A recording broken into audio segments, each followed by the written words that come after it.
Hello everyone, welcome back to my YouTube channel. कैसे हैं आप सब लोग?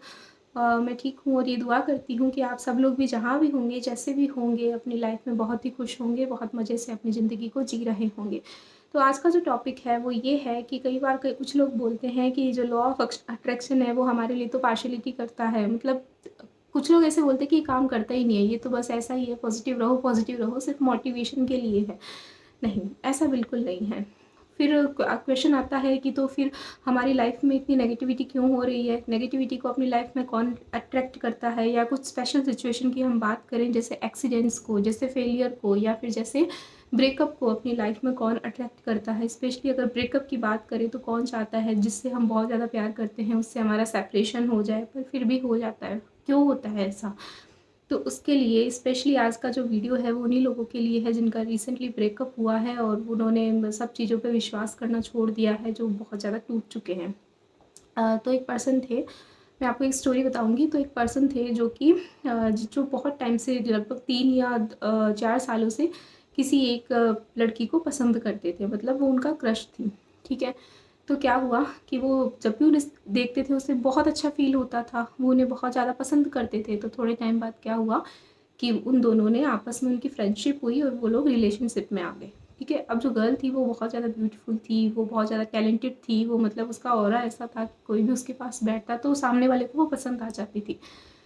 तो जो लड़का था उसे थोड़ी सी इनसिक्योरिटी होने लगी कि ये इतनी अच्छी है, इसकी पर्सनैलिटी इतनी अच्छी है, कहीं से मुझसे बेटर कोई ना मिल जाए या ये मुझे छोड़ के चली ना जाए, है ना। तो ये इनसिक्योरिटीज़ जो है वो धीरे धीरे बढ़ने लगी और एक दिन ऐसा हुआ कि वो लड़की जो है वो लड़के को छोड़ के चली गई। नाउ वो लड़का, जो वो पर्सन था, वो ये कहते हैं कि मैंने इतनी शिद्दत से बिना कोई गलती करे उस इंसान को इतना चाहा, मैंने भगवान से बार बार आप कहते हैं कि मांगिए, दुआ कीजिए, मैनिफेस्ट कीजिए, मैंने सब कुछ किया, फिर वो पर्सन मुझे छोड़ के क्यों गया? ठीक है, आपने सब कुछ किया, लेकिन साथ साथ में आपने यूनिवर्स को क्या साइन दिया? आप इनसिक्योर थे, आप ये सोच रहे थे कि कहीं वो मुझे छोड़ के चला ना जाए, कहीं वो मुझे छोड़ के चला ना जाए, कहीं ऐसा ना हो जाए, कहीं वैसा ना हो जाए।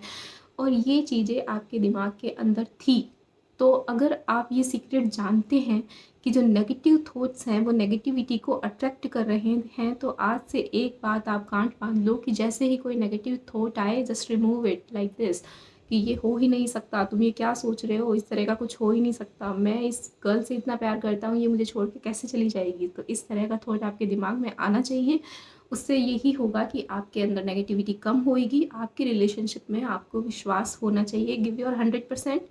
देखो, गिव एंड टेक का होता है, लेकिन सबसे पहला काम यही होता है कि देना ही पड़ता है।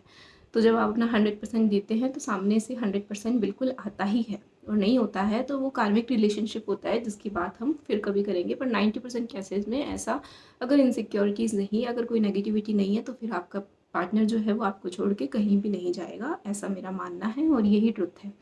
ठीक है। तो इस नेगेटिविटी को निकाल दीजिए कि लॉ ऑफ अट्रैक्शन जो है वो रिलेशनशिप पे वर्क नहीं करता, क्योंकि हमारी रिलेशनशिप जो है वो बहुत कोशिशों के बाद भी नहीं चली। नहीं, रिलेशनशिप नहीं चली क्योंकि आपको उस पर विश्वास नहीं था। ये लॉ ऑफ अट्रैक्शन का फॉल्ट नहीं है।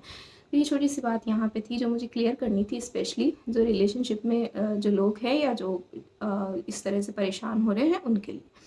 ओके, आपको मेरा वीडियो अच्छा लगा, like share subscribe and thank you for watching. Have a nice day. Bye bye.